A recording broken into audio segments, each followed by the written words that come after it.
আর যখন জান্নাতীরা জান্নাতের উঁচু স্তরে থাকা প্রাসাদগুলোর দিকে তাকাবে, তাদের দূরত্ব এতটাই বিশাল হবে যে তারা সেগুলোকে তারার মতো দেখবে, যেমন আমরা এই দুনিয়ার আকাশে দূর থেকে তারাগুলো দেখি। তারা ধীরে ধীরে অভ্যস্ত হয়ে যাবে জান্নাতের জীবনের সাথে। চারপাশে থাকবে অমর যুবক খিদমতগাররা, যারা সবসময় তাদের সেবায় প্রস্তুত। তাদের আনন্দ দেওয়ার জন্য এবং সেবা করার জন্য আল্লাহ হুরগণকে সৃষ্টি করেছেন। তারা এতটাই পবিত্র যে কোনো মানুষ বা জিন তাদের স্পর্শ করেনি আগে। তারা এতটাই বিশেষ যে যদি তাদের মধ্যে একজনও এই দুনিয়ার কোনো সাগরে থুথু ফেলত, তাহলে দুনিয়ার সব সমুদ্র ও সাগর তাৎক্ষণিকভাবে নোনতা থেকে মিষ্টি পানিতে রূপান্তরিত হতো। জান্নাতে কেউ কখনো কোনো কিছুতে অসন্তুষ্ট হবে না এবং সেখানে হিংসা থাকবে না। জান্নাতের প্রাকৃতিক সৌন্দর্য এই দুনিয়ার যে কোনো কিছুর চেয়েও বহুগুণ শ্রেষ্ঠ। সেখানে অসংখ্য গাছ থাকবে, কিন্তু একটি গাছ বিশেষভাবে আলাদা, তা হলো তুবা গাছ। এর আকার বর্ণনাতীত। যদি একজন অশ্বারোহী দ্রুতগতিতে দৌড়াতো, তবু এর কাণ্ড অতিক্রম করতে 100 বছর লেগে যেত। তুবা গাছ এতটাই বিশাল যে এর শাখা প্রশাখা জান্নাতের সব স্তরে পৌঁছায়, প্রতিটি ঘর পর্যন্ত ছড়িয়ে পড়ে, যাতে সবাই এর অনন্ত নেয়ামত ভোগ করতে পারে। জান্নাতের আরেকটি বিস্ময়কর বিষয় হলো কাউসার নদী। এটি আমাদের প্রিয় নবীকে বিশেষ উপহার হিসেবে দেয়া হয়েছে। এর পানি দুধের চেয়ে সাদা, মধুর চেয়ে মিষ্টি। এটি প্রবাহিত হয় আল্লাহর আরশের নিচ থেকে সিদরাতুল মুনতাহা হয়ে, তারপর জান্নাতুল ফিরদাউসের ভেতর দিয়ে অবশেষে জান্নাতের প্রতিটি স্তরে পৌঁছে যায়। এই নদীর ঘ্রাণ ও স্বাদ আমাদের আজকের কল্পনারও অতীত। কাউসার নদী ছাড়াও জান্নাতে থাকবে বিশুদ্ধ পানির নদী, যা কখনো নষ্ট হবে না।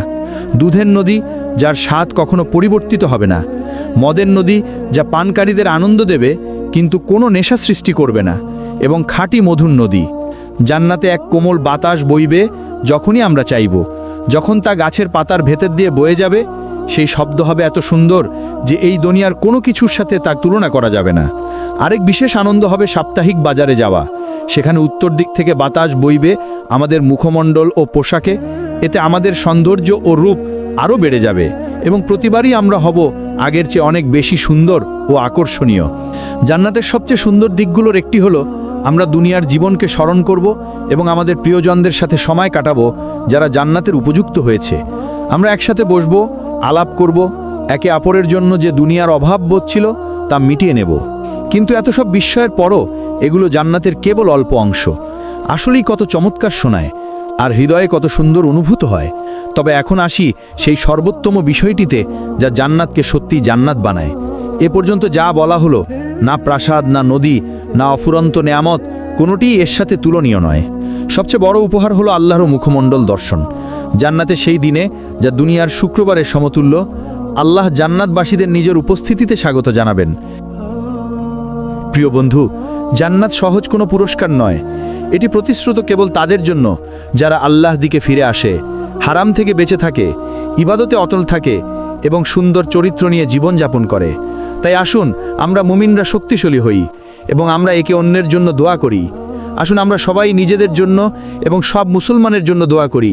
আল্লাহ আমাদের ক্ষমা করুন, আমাদের প্রিয়জনদের সাথে জান্নাতে মিলিয়ে দিন আর আমাদের সবাইকে সর্বোচ্চ স্থান আল ফিরদাউস দান করুন।